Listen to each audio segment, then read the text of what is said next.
le sang de mon grand-père coule dans mes veines. Je l'ai pas beaucoup connu, Ouais. mais je me souviens quand j'étais tout petit, il me fabriquait des avions en bois. Il y a beaucoup de gens qui me demandent quelles études t'as fait, etc. J'aimerais faire comme toi et tout. Mm. En fait, prends un projet simple et fais. Mm. Et tu verras que tu vas être confronté à des soucis.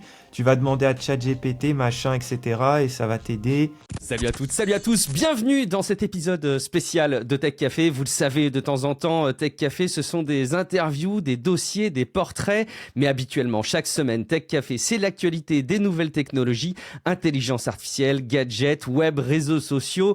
Je suis Guillaume Vendée, le créateur et l'animateur de Tech Café. Et je suis vraiment ravi, vraiment enchanté pour cet épisode de recevoir quelqu'un que je suis depuis le tout début de sa présence, je pense, sur YouTube. J'apprécie évidemment particulièrement, vous allez le sentir, je pense, ses créations et sa présence. Et je suis vraiment très fier de l'accueillir. C'est Thomas de la chaîne YouTube Abrège. Salut Thomas. Salut Guillaume, merci pour l'invitation. Ça fait Écoute, plaisir. Écoute, je suis ravi que ça te fasse plaisir. Moi, en tout cas, je suis très flatté. Ça me fait très plaisir de t'accueillir parce que désormais, tu es une figure, je pense, dans le monde du making et dans le YouTube game, comme on dit. Et surtout, vraiment, j'apprécie particulièrement tes vidéos de par la qualité et de par les sujets que tu animes. On va le dire tout à l'heure, mais tu lances en plus maintenant des formations. Alors j'ai eu la choix, moi, de me plonger dans l'appropriation de Fusion 360 grâce à ta formation, par exemple. On va en reparler tout à l'heure, mais peut-être que pour commencer, il va falloir quand même que tu te présentes un petit peu plus pour les personnes qui n'auraient pas l'habitude de connaître ta chaîne YouTube. Mais juste avant, je voudrais rappeler que Tech Café est disponible grâce à vos soutiens sur Patreon, patreon.com/techcafé. Vous êtes déjà plusieurs centaines à soutenir Tech Café chaque semaine. Mais évidemment, vous connaissez la loi du marché. Il y a toujours des personnes qui souhaitent suspendre leur abonnement puisque l'abonnement est sans engagement. Et donc, on a besoin de vous. Si vous aimez Tech Café et que vous n'êtes pas encore abonné sur Patreon, venez vous inscrire. Vous prendrez peut-être la place de celles et ceux qui ont préféré réarbitrer leur budget en cette rentrée 2025. Thomas, comme le veut la formule consacrée, sans autre forme de procès, je te propose qu'on échange un petit peu pour mieux te connaître et puis avoir l'opportunité de te poser des petites questions qui me brûlent les lèvres depuis quelques temps. Je veux bien juste avant que tu te présentes un peu plus en détail, je l'ai fait en quelques mots, mais je veux bien que tu nous dises qui tu es, d'où tu viens, ta formation, etc. Ton CV, quoi, quelque part. Ok. Alors moi, oui, je m'appelle Thomas, on m'appelle souvent Abrège, mais non, c'est bien Thomas. J'ai 31 ans cette année. Voilà, je suis jeune papa, j'aime bien dire que je suis un jeune papa. Tout récemment, là, j'ai un petit qui est né Ouais. en octobre 2024. Voilà, donc sinon, je suis créateur, oui, de contenu principalement, donc sur YouTube. Je poste aussi sur Instagram et TikTok, même si j'aime pas trop TikTok, mais, Ah, ok, tu le fais un mais peu je, par... je joue le jeu. Ok. Et, euh, et puis oui, sinon, par rapport à mon parcours scolaire, j'ai fait un parcours assez classique.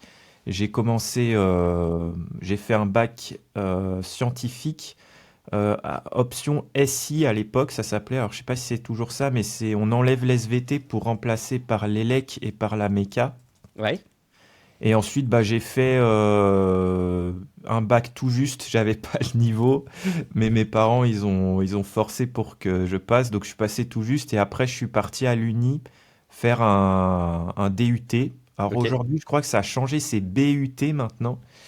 Mais en gros, c'était dans les matériaux. Et puis, j'ai trop aimé. Et puis, c'est là que j'ai commencé à m'intéresser un peu plus aux aspects techniques.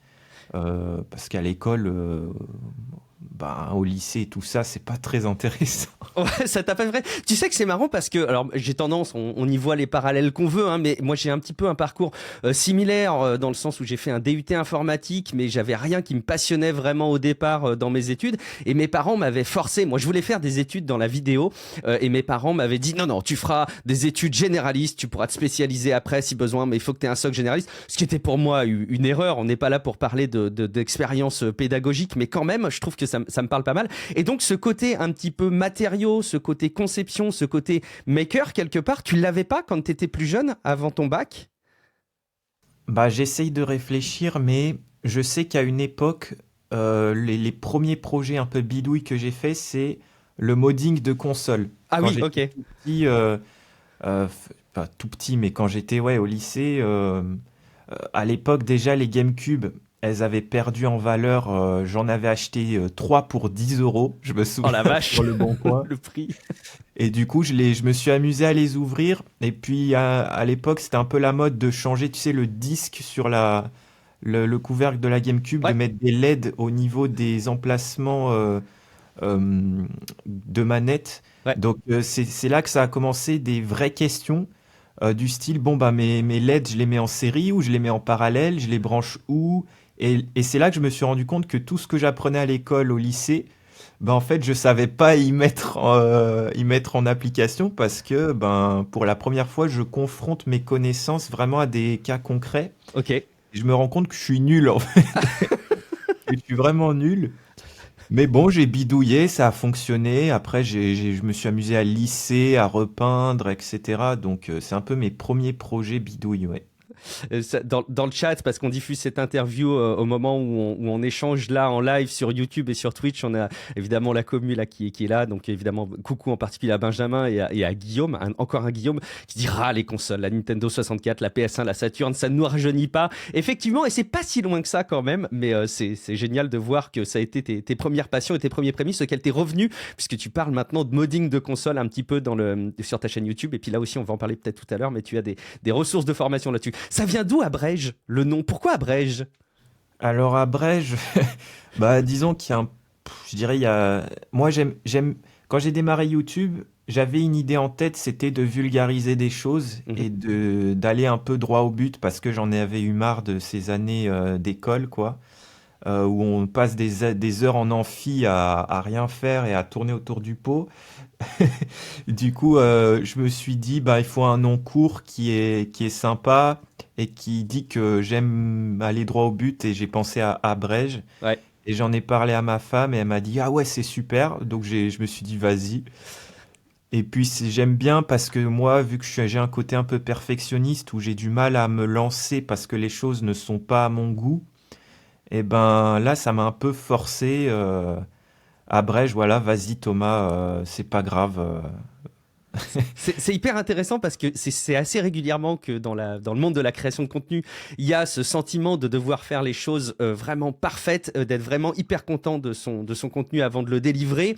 Et il y a un adage qui dit mieux vaut fait que parfait, mais qui est quand même très difficile à appliquer. Et alors, je lis peut-être de manière un petit peu personnelle ton contenu, mais c'est vrai qu'on ressent deux choses dans les vidéos que tu diffuses sur ta chaîne YouTube. D'abord, un soin qui est apporté. Alors, je pense que ça rejoint vraiment cette espèce d'exigence que tu peux avoir parce que vraiment, le traitement des images est très bon. On est sur YouTube et on a vraiment une qualité d'image qu'on retrouve pas forcément ailleurs. Moi, je trouve ça tout très qualitatif. Et puis, on a aussi ton enthousiasme, quoi, ta simplicité, ta gentillesse, qui m'ont d'ailleurs, je dois te le dire, motivé à te contacter pour t'interviewer. Je me suis dit, forcément, il doit pouvoir me répondre. T'as fait partie de ces personnes l'an dernier, quand j'étais dans une situation de burn-out, avant que je démissionne et que je me lance à mon compte, qui m'ont motivé, qui m'ont apporté des sourires. Donc, je t'en remercie maintenant de vive voix. Mais ça doit être dur quand même de lancer une chaîne YouTube quand on a ce niveau d'exigence de ton côté, quand bien même on a cet enthousiasme, quand on voit tout ce qui existe sur YouTube. Il y a en fait le monde du making sur YouTube, la pédagogie autour de la tech, mais il y en a des tonnes et des tonnes. Enfin, c'est un des trucs qu'on trouve peut-être le plus représenté, non? Enfin, comment tu as réussi à franchir cette étape au départ en te disant non, mais je vais le faire quand même, j'ai des choses à dire, j'ai des choses à apporter? Bah, il y a plusieurs choses. Déjà, la vérité, c'est que je suis un peu youtubeur dans le fond parce qu'avant de démarrer YouTube, je Ah, faisais déjà des vidéos sur YouTube. ok. Sur quel domaine Mais, du coup? mais c'était plus, j'étais passionné par, je sais pas si tu connais la chaîne à l'époque, c'était Freddy Wong. Pas du tout. Il faisait beaucoup de vidéos d'animation avec After Effects, avec des explosions, des sabres laser. Ok. Et ça me passionnait cet univers du cinéma, mais accessible, faire ses propres effets spéciaux. Donc j'ai fait quoi? J'ai dû faire une cinquantaine de vidéos que je mettais sur YouTube, mais c'était juste pour partager à mes potes. C'était pas dans le but D'accord. de faire des vues ou quoi. Donc tout ça, c'est sur ma chaîne YouTube, mais en privé, parce que c'est un peu gênant des fois. T'as Mais du bon, t'as coup, compris. ouais, après j'ai eu un parcours de vie un petit peu difficile quand je suis revenu du Japon sur mes dernières années d'études d'ingé. il y a une maladie qui s'est déclarée Mhm. et c'est une maladie auto-immune qui s'appelle la maladie de Lyme. En tout cas, c'est ce qui se rapproche le plus. Et en gros, cette maladie m'a mis à plat et là, ça fait 8 ans que je suis confiné. Ah d'accord, Donc, ok. je pense que la plupart des gens connaissent le confinement maintenant. Mais du coup, en 2020, un peu avant le Covid, moi, j'étais confiné déjà depuis 2 3 ans. Et je me dis, ben, je peux pas prendre de responsabilité puisque je peux pas avoir un boulot, je peux pas devenir freelance, je peux pas. En gros, j'étais en réflexion avec ma carrière pro. Ouais. Et vu que j'étais bloqué à la maison, je me suis dit, ben, je vais faire ce que j'aime, je vais reprendre les vidéos comme au bon vieux temps. Sauf que là, j'ai le background un peu d'ingénieur. J'ai toujours ce côté de la customisation Mhm. que j'aime beaucoup. Il y a l'impression 3D qui commence à se démocratiser. Un jour, Heliox donc le labo d'Heliox sur YouTube fait une vidéo sur la Ender 3 à Ouais, l'époque. Donc, imprimante qu'on pouvait acheter pour 200 balles avec la promo du moment. Donc, je me suis dit, effectivement. vas-y, j'en achète une. Je démarre YouTube avec ça. Et voilà un petit peu comment je me suis lancé. En fait, c'était parce qu'il me restait que ça, en fait, dans ma vie à faire pour tenir le coup. Mais sinon, ouais, j'aurais sûrement fait bureau d'études ou je sais pas quoi. Donc aujourd'hui, je remercie entre guillemets la vie que à travers cette maladie, bah, j'ai pu m'épanouir professionnellement, alors que je sais pas comment dire, mais si j'aurais fait le parcours classique, peut-être que j'aurais pas été épanoui, quoi. Donc voilà un peu l'histoire. C'est bon, au final, j'allais dire que c'est quand même une belle histoire et surtout en fait la manière dont tu le racontes est une belle histoire, mais c'est vraiment pour moi l'exemple typique de résilience. Donc bah écoute, bien joué. Et puis alors ça me fait plaisir parce que tu cites le labo d'Heliox et donc la chaîne YouTube et alors via intermédiaire et je sais que Benjamin Lubzinski est en train de nous regarder. Je devrais avoir la possibilité, en tout cas je lui fais un petit appel de l'accueillir comme je t'accueille là présentement dans cette vidéo pour une interview équivalente. Donc je m'investis moi-même dans le monde du making, j'ai une imprimante 3D depuis pas mal de temps, là je viens de monter ma Prusa Core One ces derniers jours, j'ai diffusé ça en live, vous retrouvez ça dans ma chaîne YouTube et je suis content de voir que les personnes que je suis sur YouTube qui m'ont beaucoup inspiré sur ces domaines-là, je peux les avoir en face de moi pour interviewer. Je suis un peu la groupie, tu vois, en ce moment, donc ça c'est cool. Thomas, il y a les personnes qui peuvent aller sur YouTube chercher Abrège, ils vont retrouver ta chaîne YouTube, ils pourront consulter plein de vidéos, plein de projets. Parmi tous les projets que tu as mis en ligne en vidéo et que tu as documenté, c'est quoi? Est-ce que tu as des projets coup de cœur? Moi j'en ai un, hein, je t'avoue, dans la liste, mais est-ce que tu as des projets coup de cœur? Que ce soit un projet en particulier ou des domaines de projets que tu as pu faire? Euh, Bah, je dirais que là, il y en a deux qui me viennent en tête. Il y a le petit PC custom que j'ai fait avec le Raspberry. Donc j'ai fait un water cooling usiné dans du plexi, etc. Et ça a toujours été un peu un rêve de vouloir faire ça. C'est Donc j'ai classe. passé des heures à regarder des vidéos, comment faire les taraudages dans les trous, etc. Donc pour moi, c'est un petit accomplissement, même si c'est pas les vidéos qui ont fait le plus de vues, parce que j'ai réussi à concrétiser ce qui me faisait rêver un petit peu plus jeune. Ok. Et puis peut-être le deuxième projet, bah là c'est le dernier avec l'écran Ouais. Ah, au-dessus de j'adore. l'établi là. J'ai trouvé ça génial. Et puis pareil, les gens voient la vidéo, mais on s'en rend pas compte, mais c'est des mois de recherche, de tests aussi. On voit pas tout sur la vidéo, mais j'ai testé des trucs. Et je me suis dit, en fait, personne n'a jamais fait ça. Il n'y a aucun tuto. Il faut se baser sur un GitHub où il n'y a aucun tuto. Enfin, faut tout faire, quoi. Donc, j'étais trop content de faire le tuto parce qu'il était pas personne l'avait fait, en fait. Donc, je me suis dit, bah, tant mieux. Là, ça va vraiment servir aux gens qui voudront faire la même chose. Ce travail de recherche que tu fais avant, je pense on peut le présupposer, mais on le voit pas. Il y a un autre truc qu'on voit dans tes vidéos qui saute pas au premier abord, c'est les fails, c'est les erreurs, les petites coquilles que tu peux faire. Et en fait, tu les communiques. Et alors, c'est assez marrant parce que tu as un rapport à l'erreur, à l'échec, au fail. Euh, ça sent que parfois ça te saoule, quoi. Il y a même parfois 2-3 moments, là j'en peux plus, ou je sais plus, il y a des scènes de toi je sais plus, qui balancent des objets, ou qui est un peu en colère. Ça arrive pas souvent, mais très souvent tu recommuniques sur, bah voilà, le fait que ici je m'y suis pas très bien pris, il faudra que je refasse, etc.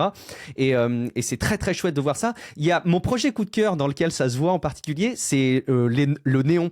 Tu sais, quand tu as fait le néon à Brège en impression 3D avec les bandes LED, et tu documentes ça de manière hyper pédagogique, parce que franchement, je pense que n'importe qui s'intéressant au sujet peut reproduire ce projet-là en custom, en faisant les choses comme on le souhaite. Mais on voit bien là où tu as galéré, quoi, sur les éléments de soudure, les choses que tu n'as pas pu préparer. Et cette honnêteté et cette transparence dans tes projets, elle est aussi très très chouette et très appréciable, je trouve.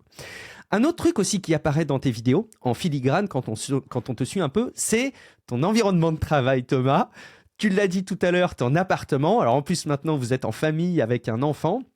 Tu as un petit peu aussi abordé ces sujets-là au travers de certaines vidéos.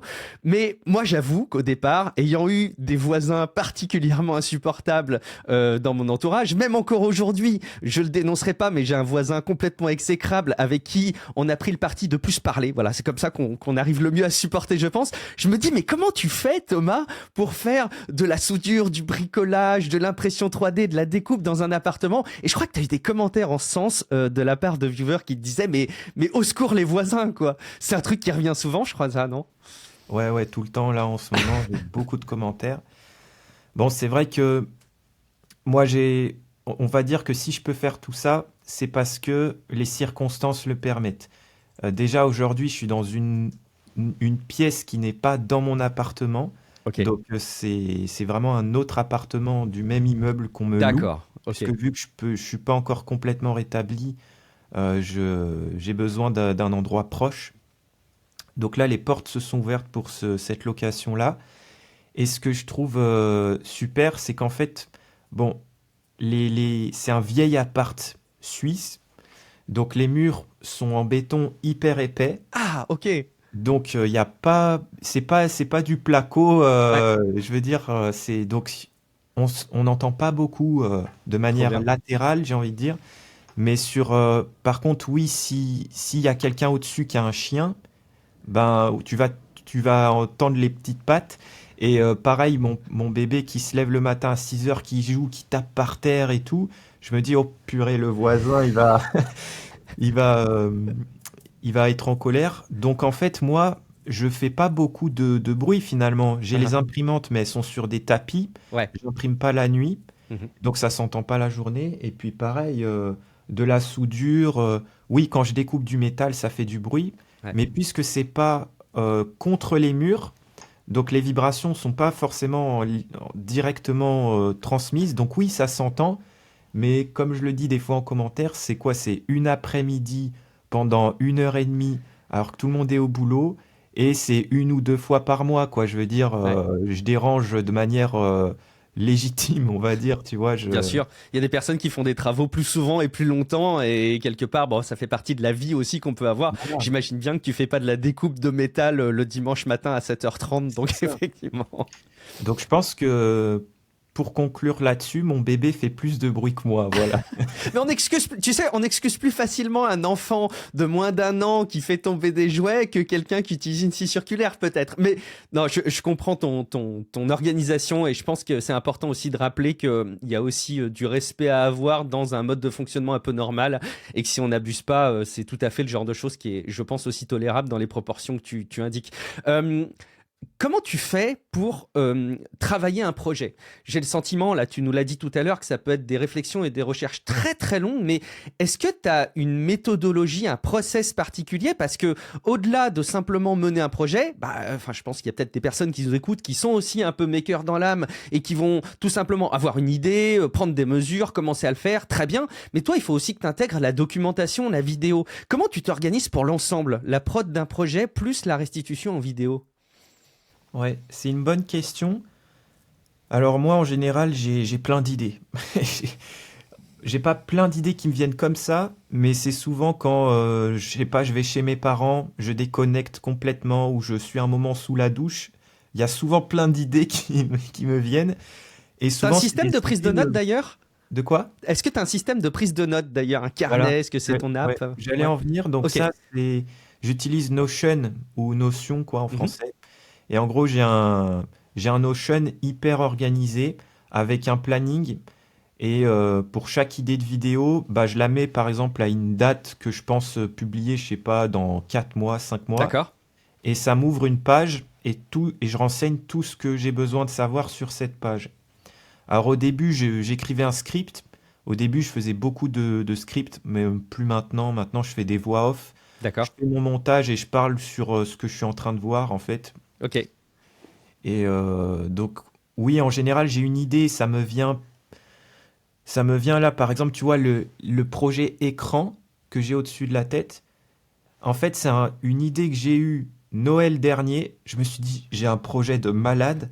Et en fait, au fur et à mesure où je commence à travailler le sujet, je me rends compte qu'en fait, il y a plein de petits éléments que je peux faire en vidéo. Et, euh, et d'où l'écran, parce que c'est pas l'idée de base en fait. Mais je me suis dit, faut que je fasse au moins un petit test. Donc c'est comme ça un peu que je m'organise. J'ai souvent une grosse idée que je split en plusieurs parties Mhm. et je m'investis beaucoup dans la compréhension des choses pour essayer de la retransmettre le plus simplement possible. Donc ouais, souvent les idées c'est plusieurs mois à l'avance, de la recherche en parallèle d'autres vidéos, parce que je suis en parallèle de Ouais. plein de trucs.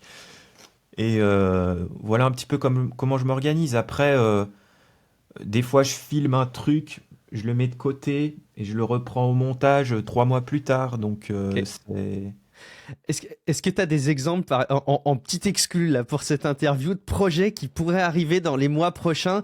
Tu vois, quand la vidéo sortira dans quelques mois, si jamais il y a quelque chose d'un peu engagé, les gens se diront ah oui, c'est vrai, dans l'interview de Tech Café, il a dit qu'il bossait là-dessus, ou des choses qui sont pas sûres d'arriver prochainement, mais des projets que tu pourrais avoir dans les cartons.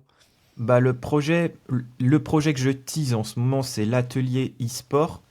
Donc e-sport, ça veut un peu rien dire pour les gens. C'est ça qui me fait kiffer, c'est que les gens ne savent pas du tout ce que je vais faire. Ouais. Et pour donner un indice, bah, de toute façon, dans la prochaine vidéo, ça va se concrétiser. Mais j'ai une poutre en acier que je suis en train de souder qui va faire les deux murs, Ok. entre les deux murs en béton, pour suspendre quelque chose. Parce que j'ai pas D'accord. de place dans l'atelier pour mettre un setup gaming. Donc il faut bien qu'il apparaisse depuis quelque part. D'accord. Donc tout le monde pense que je vais mettre 36 écrans au plafond, un peu comme j'en ai un peu teasé dans la dernière vidéo, mais non, les écrans ne seront pas collés au plafond, ça sera autre part. Donc j'ai hâte de montrer ça. Et puis sinon, ouais, j'ai d'autres projets dans les cartons. Là, je viens d'acheter un moteur de cartes. Je me suis dit, il y avait une promo sur AliExpress, vas-y, j'achète, ça me servira peut-être pour plus tard. Ouais. J'ai acheté des vieilles consoles PlayStation. Excellent. J'aimerais refaire du modding, mes versions plus poussées. C'est-à-dire que j'avais fabriqué une console qu'on avait fait avec Milo Maker, mais qui permet de l'émulation sur la plupart des vieilles consoles. Bah là, j'aimerais me donner le défi que je veux plus faire d'émulation, je veux plus tricher entre guillemets, et vraiment faire une console full console, mais en une console. Tu vois ce que je veux dire? Il n'y a pas Ok. d'émulation, mais tu peux jouer à tous tes jeux, euh, mais sans émulation, quoi. Ah, donc il Donc y a une c'est le partie de, prochain défi. une partie logicielle qui risque d'être intéressante du coup là-dedans, mais assez source d'arrachage de cheveux peut-être quand même pour le Ouais, coup. bah surtout enlever les cartes mères, trouver un moyen de les refroidir ensemble, etc. Donc il y a plein de trucs à faire, super intéressants. Je rebondis encore sur un petit commentaire. Il y a Guillaume qui nous suit et qui a dit il fait de la pub non sponsorisée, mais c'est vrai que pour les personnes qui souhaiteraient en savoir un petit peu plus sur Notion, il y a les tutos de Shubham Sharma. Alors là, pour le coup, je le mettrai dans les notes de l'épisode parce que c'est toujours dur à épeler, mais qui est une référence dans le no-code et dans l'utilisation de Notion. On l'avait vu dans un autre épisode de podcast par le passé, Shubham Sharma. On lui fait un coucou. Et évidemment, allez regarder ses vidéos si vous voulez en savoir plus sur Notion. Euh, Sur la production de vidéos sur la base de tes projets, je pense qu'on y voit à peu près clair. Il y a juste un truc sur lequel je voudrais rebondir. Il y a une discussion en ce moment que je remarque dans les créateurs de contenu qui tendent à s'opposer dans l'utilisation des formats courts. Il y a beaucoup de créateurs de contenu qui sentent bien que le relais de visibilité, et je le vois moi à mon niveau en bébé youtubeur qui essaye un tant soit peu d'émerger, je vois bien la place que prennent les shorts. On en parlait aussi dans l'épisode hebdomadaire qui a été enregistré hier soir, qui est disponible dans le podcast. Il y a vraiment un enjeu autour des vidéos au format court qui tendent d'ailleurs à influencer la manière dont les créateurs de contenu et les artistes produisent leur contenu.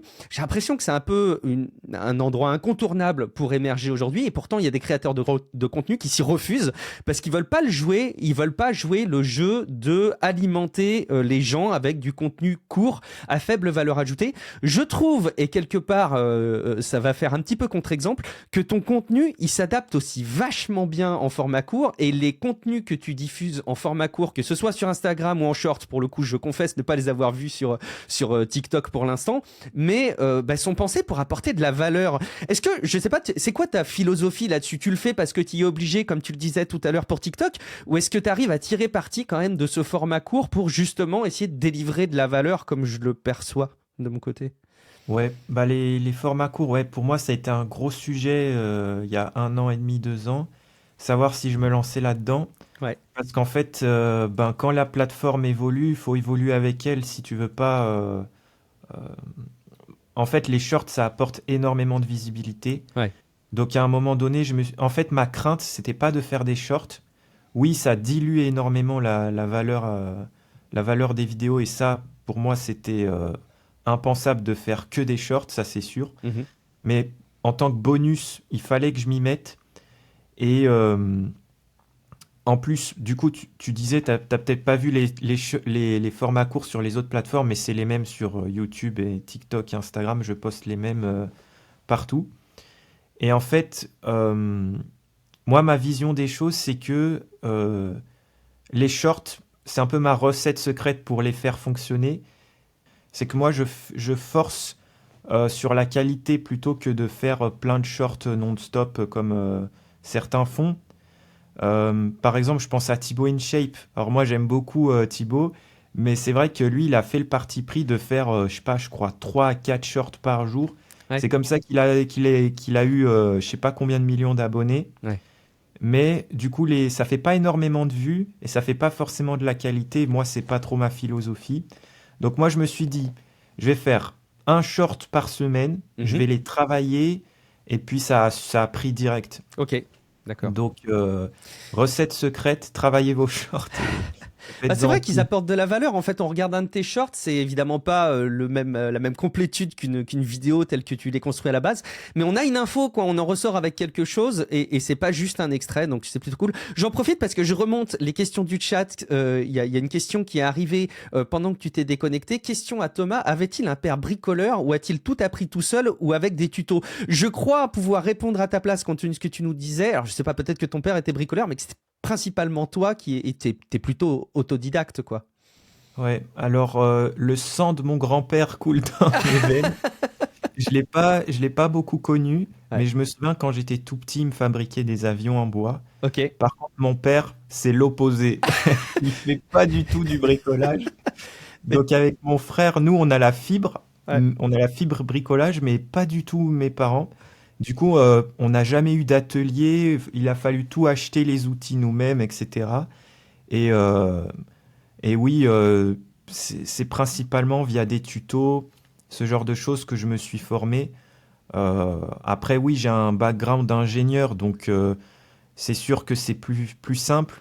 Mais je veux dire, quand tu regardes mes vidéos et quand un ingénieur regarde mes vidéos particulièrement, il va vite se rendre compte que tout ce que j'explique, c'est pas ce qu'on apprend en école d'ingé. Donc Je voilà, comprends. oui, ça m'aide, mais c'est pas, c'est pas primordial. J'ai eu ce sentiment-là aussi, hein, quand même, et je pense que c'est assez régulièrement qu'on peut l'aborder quand on parle de parcours comme ça, la différence qu'il peut y avoir entre le parcours pédagogique, l'environnement universitaire, l'apprentissage et la mise en œuvre après derrière. Et j'imagine que quand on est dans un environnement créatif, ça se ressent encore plus. Est-ce que on va peut-être juste finir d'aborder ta vie de youtubeur. Est-ce que tu as des retours sensibles, des retours critiques critiques, des messages qui sont difficiles à avaler. Comment est-ce que tu les gères? Ça, c'est vraiment pour terminer de gérer la partie création de contenu, parce que c'est un truc qui revient assez souvent quand on discute avec des personnes qui sont très présentes sur YouTube, c'est que on peut être vite assommé par ça. Est-ce que tu en as et comment tu le gères? Ouais, il y en a. Ouais. En fait, bah, en vrai, c'est dur à gérer. Moi, des fois, j'ai du mal parce que, en fait, les haters, quand c'est des haters, entre guillemets, purs, qui sont là juste pour te dire oh, il a un gros nez ou ce genre de Ah oui, choses, tu ok, vois, d'accord. ça passe au-dessus de la tête, Ouais. ça me fait même rigoler. Et puis, je commente en disant ouais, c'est vrai, je ressemble à un Goomba, par exemple, tu vois. J'ai les sourcils du Goomba, tu vois. Ok, ok, pourquoi pas. Et, mais sinon, les haters les plus difficiles à encaisser, c'est pas forcément des gens qui sont méchants à la base, mais en fait, moi, quand je fais des vidéos, c'est pour que les gens puissent en retenir quelque chose et qu'ils puissent évoluer avec ça potentiellement. Et en fait, les haters, ce qu'ils vont faire, c'est ils vont mettre ça de côté, ils vont prendre un truc qui Mm. les ont dérangés dans la vidéo et ils vont mettre ça en avant en commentaire et ils vont appuyer là-dessus, tu vois. Mm. Et moi, je trouve que c'est dommage parce qu'ils n'ont pas compris l'idée de la vidéo. C'est beaucoup arrivé sur les formats courts. Par exemple, il y a une vidéo qui a fait beaucoup de vues, c'était un cache-prise. Oui. J'avais fait un Ah, je m'en cache-prise rappelle. pour mon bébé, Effectivement. Mm. et en fait, c'était surtout pour pas qu'il débranche la prise, Mhm. parce que c'était un adaptateur assez gros, etc. C'était super facile à enlever. Mhm. Et je me suis reçu des tonnes de messages, mais t'es bête, t'achètes un truc pour protéger les prises à Leroy, ça coûte 2 euros, ton impression elle coûte 10 euros, enfin bref. Mm. En fait, les gens ils ont pas compris que le message de la vidéo c'était comment faire Mm. pour faire un système qui se clipse Mm. et qu'on pouvait facilement utiliser pour chez soi. En Mm. fait, c'est ça l'idée de la vidéo, c'était un projet créatif. Mm. Oui, là, à la finalité, ça me permet que mon bébé ne débranche pas la prise, mais en fait, les gens, ils ont pas compris. Il y en a beaucoup, ils ont Bien pas sûr. compris. Du coup, bah, Ça- c'est comme ça fait partie du jeu. Mais des fois, je m'épuise un petit peu avec ça en essayant de répondre, mais en fait, les gens, des fois, ils attrapent un truc, ça les dérange, du coup, ils commentent et voilà. Ouais, c'est toujours l'influence, hein, et on en parle là aussi régulièrement, je pense, dans Tech Café, l'influence de l'écran qui amène une forme de distance. Et probablement que ces gens-là te font ces remarques parce qu'ils ont le champ commentaire qui leur pop sous les doigts avec leur smartphone, et ils le feraient pas s'ils étaient face à toi dans le cadre d'une démonstration en réel. C'est vrai que c'est assez dingue de se dire que ça pourrait être par exemple une vidéo d'une personne qui fait de la pâtisserie sur Instagram, bah, elle explique comment faire un gâteau express quand on n'a pas le temps pour un événement qui vient de tomber, et les personnes qui pourraient lui répondre en commentaire, mais t'es bête, tu pourrais aller chez ton boulanger, t'achèterais un gâteau, ce serait plus rapide. Mais oui, mais enfin c'est pas le but, quoi. Bon, écoute, on dit en tout cas de laisser les rageux rager dans les commentaires, et qu'il faut arriver à les ignorer. Alors c'est vrai que c'est facile à dire et à recommander, c'est pas toujours facile à appliquer quand il y a des retours sensibles. Évidemment, force à toi, et j'ai l'impression quand même que tu le gères quand même pas mal. On va parler un petit peu de ce qui pourrait venir par la suite. J'ai un peu des arcs narratifs de Thomas dans Abrège que je vois se dessiner. Il y avait bon l'impression 3D, même si elle est toujours un petit peu là en toile de fond. Il y avait bon les ESP, il y avait les LED. Récemment, je vois un arc narratif arriver autour de la soudure. Est-ce que c'est quelque chose qu'on va voir se décliner de plein de manières? Est-ce que c'est sur un projet en particulier?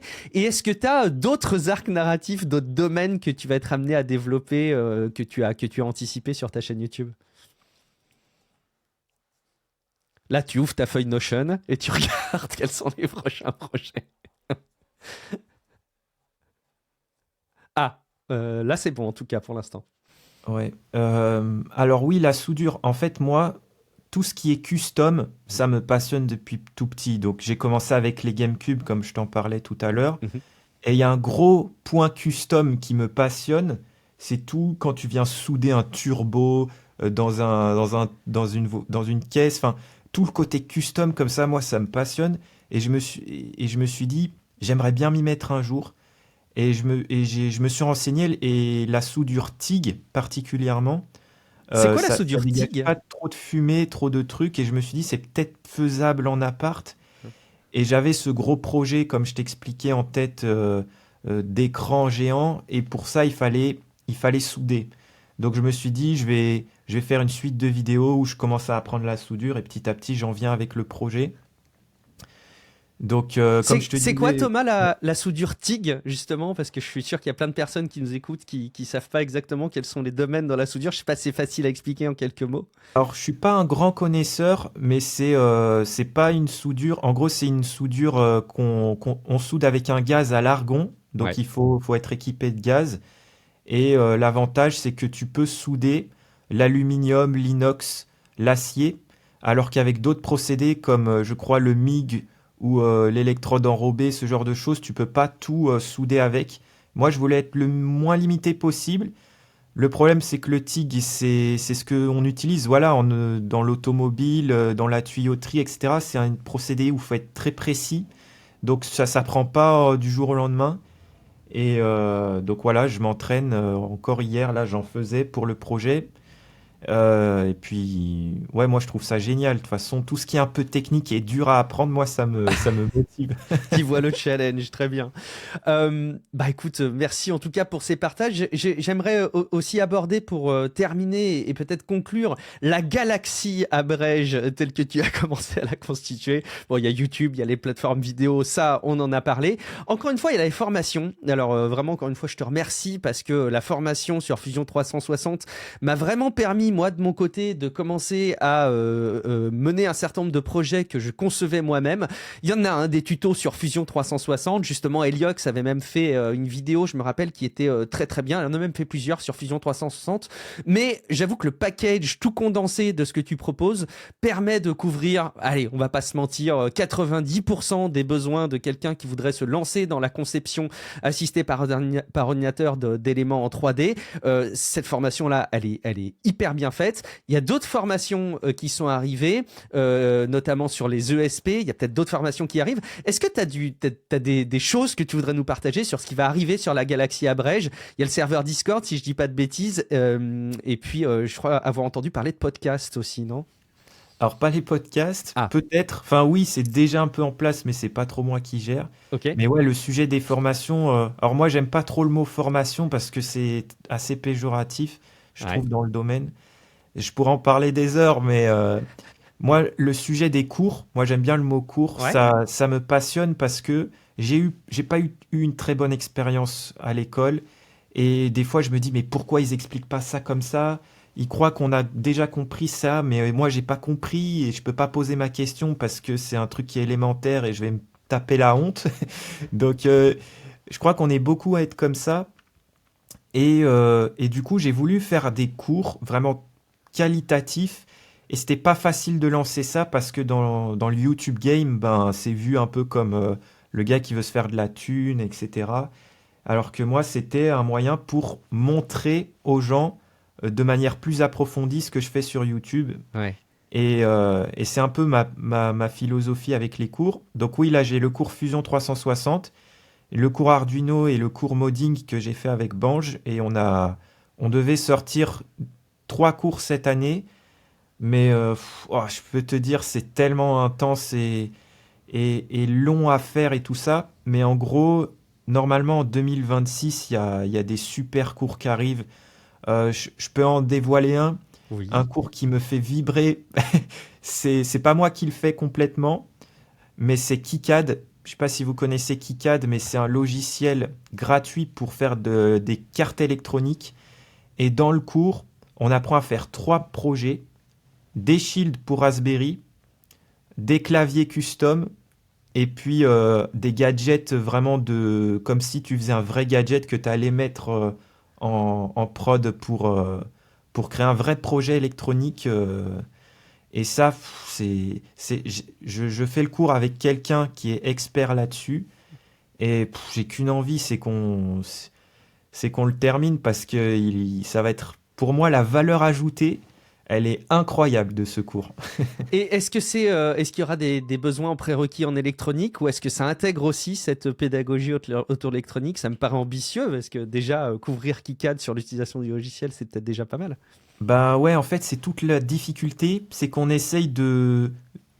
N'importe qui peut démarrer, Mhm. Donc bien sûr, on fera des petites vidéos de principes électroniques en début pour que Trop les bien. gens ne puissent pas partir non plus euh, avec trop de, je sais pas, de manquements.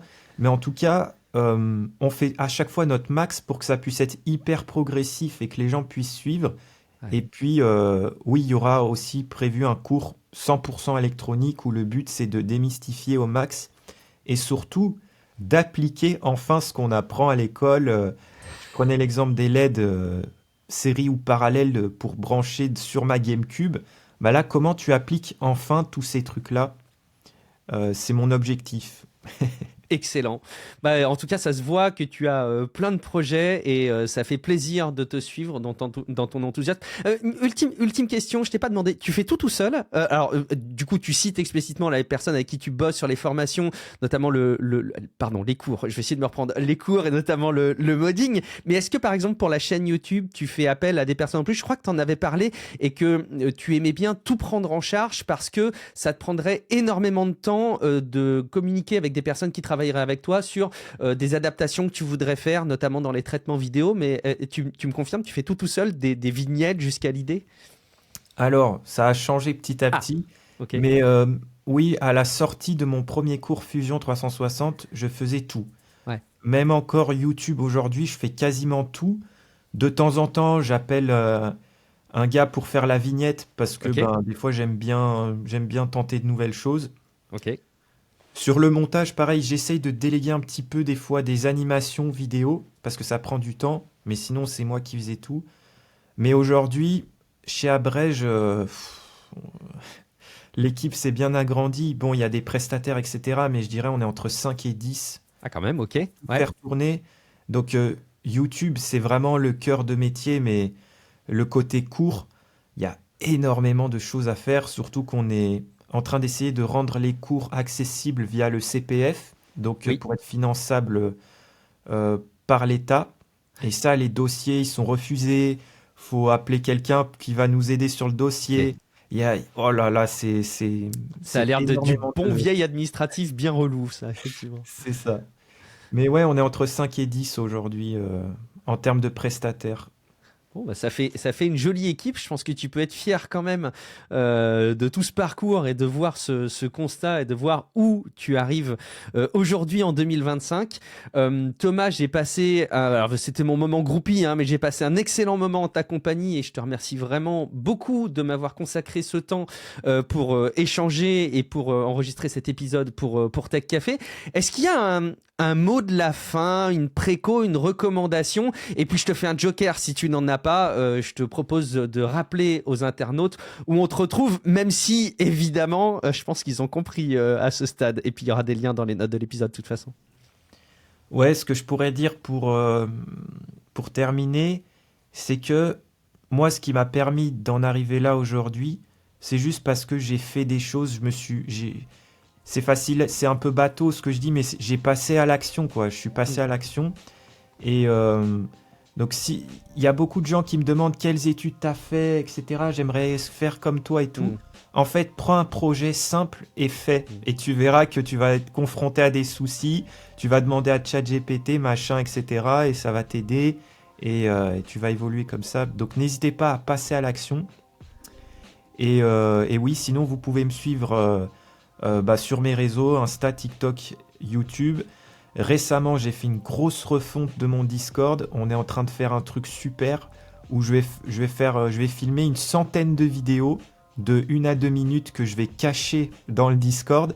Et Ah ouais. pour les avoir, en fait, il y a un système de rang et où tu gagnes de l'XP quand tu aides quelqu'un, quand tu fais des quêtes, etc. Des défis qu'on va mettre en place. Et petit à petit, tu vas évoluer sur le Discord en termes de rang. Et puis à chaque rang, tu vas débloquer une petite vidéo, une astuce, un code promo, un truc, etc. Donc Ah bah c'est une excellente gamification, voilà. effectivement, et ça va motiver pas mal de monde, j'imagine. Allez jeter un coup d'œil sur Discord. Merci infiniment en tout cas pour ton temps, ton énergie, ton sourire, ton enthousiasme et le partage de tes connaissances, Thomas. Je suis Guillaume Vendée. Vous retrouvez Tech Café dans toute bonne app de podcast et désormais aussi sur YouTube. Vous me me retrouver aussi chaque vendredi matin sur YouTube et sur Twitch à partir de 10h pour parler de tech et s'amuser ensemble. Et puis, bien entendu, on se retrouve chaque semaine pour un nouvel épisode où on couvre l'actualité des nouvelles technologies. Merci beaucoup et je te dis, écoute Thomas, à très bientôt. Et puis, on a hâte de voir tes prochaines vidéos qui vont sortir sur YouTube. Merci Thomas. Merci, à bientôt. Ciao.